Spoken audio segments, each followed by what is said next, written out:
ದರ್ಶನ್ಗೆ ಕೊನೆಗೂ ಜೈಲೇ ಗತಿ. ಪೊಲೀಸರ ಚಾರ್ಜ್ ಶೀಟ್ ಎಕ್ಸ್ಪೋಸ್ ಮಾಡಿದ ವಕೀಲ ಸಿವಿ ನಾಗೇಶ್. ಕಾಟೇರನ ರಿಲೀಸ್ಗೆ ಫಿಕ್ಸ್ ಆಯ್ತಾ ಮುಹೂರ್ತ?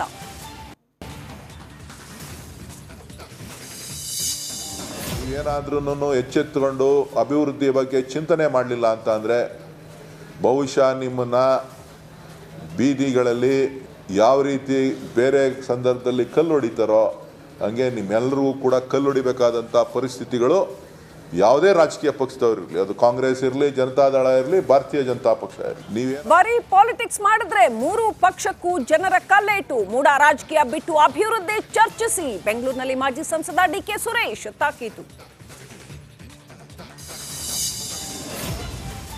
ಮೂಡ ಬಳಿಕ ಬಳ್ಳಾರಿ ನಗರಾಭಿವೃದ್ಧಿ ಪ್ರಾಧಿಕಾರದಲ್ಲೂ ಅಕ್ರಮ. ಲೇಔಟ್ ನಿರ್ಮಾಣ ಹಂಚಿಕೆಯಲ್ಲಿ ಗೋಲ್ಮಾಲ್. ಸರ್ಕಾರಕ್ಕೆ ಕಾಂಗ್ರೆಸ್ ಶಾಸಕರಿಂದಲೇ ಪತ್ರ.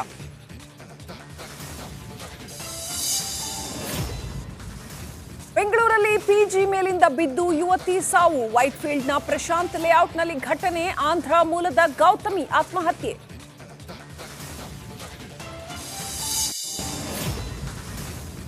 ಅಕ್ಟೋಬರ್ 15 ಮತ್ತು 16ಕ್ಕೆ ಪಾಕಿಸ್ತಾನಕ್ಕೆ ಜೈಶಂಕರ್ ಭೇಟಿ. 9 ವರ್ಷದ ನಂತರ ಪಾಕಿಸ್ತಾನಕ್ಕೆ ಭಾರತದ ಅಧಿಕೃತ ಎಂಟ್ರಿ. ಶಾಂಘೈ ಸಹಕಾರ ಸಂಸ್ಥೆಯ ಶೃಂಗಸಭೆಯಲ್ಲಿ ಭಾಗಿ.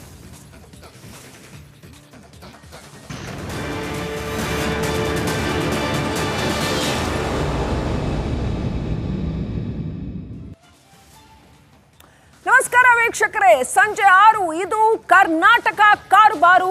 ನಾನು ಶ್ರೀಲಕ್ಷ್ಮಿ. ದರ್ಶನ್ ಜಾಮೀನಿಗಾಗಿ ಕೋರ್ಟ್ನಲ್ಲಿ ಸೂಪರ್ ಆಗಿ ವಾದ ಮಂಡನೆ ನಡೆದಿದೆ. ಹಿರಿಯ ಕ್ರಿಮಿನಲ್ ಲಾಯರ್ ಸಿವಿ ನಾಗೇಶ್ ವಾದ ಮಂಡನೆಯನ್ನ ಮಾಡಿದ್ದಾರೆ. ದರ್ಶನ್ ಮೊಗದಲ್ಲಿ ಜಾಮೀನು ಕನಸು ಮತ್ತೆ ಚಿಗುರಿದೆ. ಚಾರ್ಜ್ ಶೀಟ್ನ ಉಲ್ಲೇಖಗಳನ್ನೇ ಆಧರಿಸಿ ಸಿವಿ ನಾಗೇಶ್ ಭರ್ಜರಿಯಾಗಿ ಆರ್ಭಟಿಸಿದ್ದಾರೆ. ರಿಕವರಿ ಆಗಿದ್ದು ಚಪ್ಪಲಿನ, ಶೂನ ಅನ್ನೋ ಸ್ಮಾಲೆಸ್ಟ್ ಡೀಟೇಲ್ಸ್ ನಿಂದ ಹಿಡಿದು ಹೇಗೆ ಪ್ರತಿ ಸಾಕ್ಷ್ಯಗಳನ್ನು ಕೂಡ ದರ್ಶನ್ ವಿರುದ್ಧ ಕನ್ಸ್ಟ್ರಕ್ಟ್ ಮಾಡಲಾಯಿತು, ಪ್ಲಾಂಟ್ ಮಾಡಲಾಯಿತು ಅನ್ನೋಂಥದ್ದನ್ನ CV Nagesh point by point prove ಮಾಡ್ತಾ ಹೋದ್ರು. ಘಟನಾ ಸ್ಥಳಕ್ಕೆ ದರ್ಶನ್ನ ಕರೆದೊಯ್ಯಲಿಲ್ಲ ಯಾಕೆ ಪ್ರಶ್ನೆ ಮಾಡಿದ್ರು. ಖಾಲಿ ಬಾಟಲ್ಗೆ ಹಾಕಿದ್ರ ಹೊಸ ಲೇಬಲ್ ಕೇಳ್ತಾ ಇದ್ದಾರೆ C V Nagesh. Police charge sheet step by step expose ಮಾಡ್ತಾ ಹೋದ್ರು.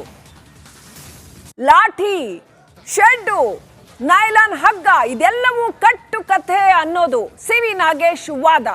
ಮತ್ತು ಅದೆಲ್ಲವನ್ನ ತಯಾರಿ ಮಾಡಿಕೊಂಡೇ ಆ ನಂತರ ಅರೆಸ್ಟ್ ಮಾಡಿದ್ರು ಪೊಲೀಸ್ನವರು, ಆ ನಂತರ ತನಿಖೆ ಶುರು ಮಾಡಿದ್ರು ಅನ್ನೋಂಥದ್ದು ಸಿವಿ ನಾಗೇಶ್ ವಾದ.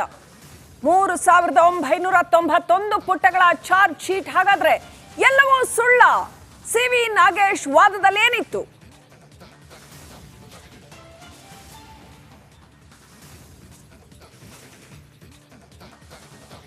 ವೆರಿ ಇಂಟ್ರೆಸ್ಟಿಂಗ್ ಆರ್ಗ್ಯುಮೆಂಟ್ ನಡೀತು ಇವತ್ತು ದರ್ಶನ್ ಪ್ರಕರಣದಲ್ಲಿ. ಇವತ್ತು ಕಾನೂನಿನ ದೃಷ್ಟಿಯಿಂದ ಅತ್ಯಂತ ಮಹತ್ವದ ದಿನ ಅಂತ ಹೇಳಬೇಕು.